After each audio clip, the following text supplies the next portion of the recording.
Sactown Sports. By the way, Derek Carr was released today. This isn't really news. Vic Tafur from The Athletic wrote about this decision, though, and there was a nugget in here that jumped out at you and I, Rami.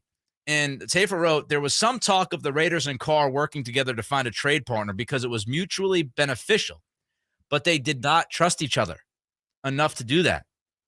Carr wanted to talk to all teams and see who would be willing to rework his contract before the deadline, but the Raiders thought he would just be setting up his future free agent deal. So they thought he was just going to go and, like, under the table negotiate his free agent deal with these teams. Can I tell you how much I hate that from the Raiders?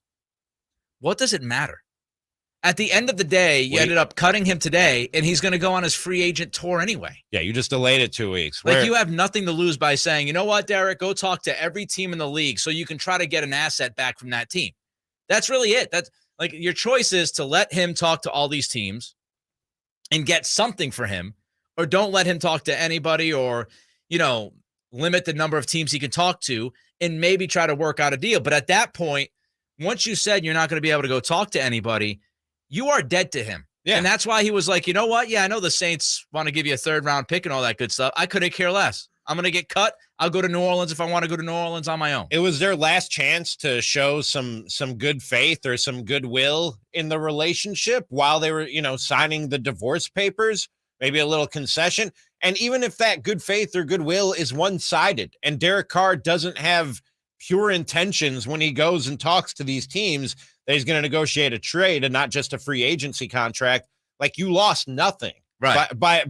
Instead, they went ahead and took it upon themselves to be the ones who poisoned the waters. Yep. On his way out the door and have no chance of getting something for him in a trade. We talked about this yesterday. I don't think you do. I don't blame Carr one bit. No. Like, hey, man, that's it. They told you they didn't believe in you. They benched you at the end of the season. You have the contract that you agreed to. You had the right to be, hey, my money's going to get guaranteed by the 15th if you don't cut me by then or trade me by then. You had the leverage. You utilized your leverage.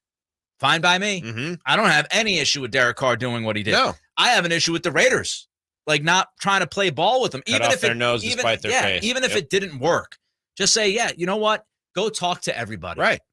Because you did not have to say yes to a trade anyway. Like, that's the whole idea of, like, well, they were thinking that he would lay the foundation. Who cares? He's going to do that anyway. Like, we're a month away from free agency. He's going to hit free agency before any other quarterback does. He's going to do exactly what you thought he was going to do, right, just like a week later. Like, right. So I just don't no chance of you getting anything for him. With you getting nothing now. You eliminated 28 of the 29 teams that could have talked to Derek Carr. I know not that many are necessarily looking for a quarterback, but plenty of teams are looking for a quarterback, and you just narrowed the field yourself. Yep. By being petty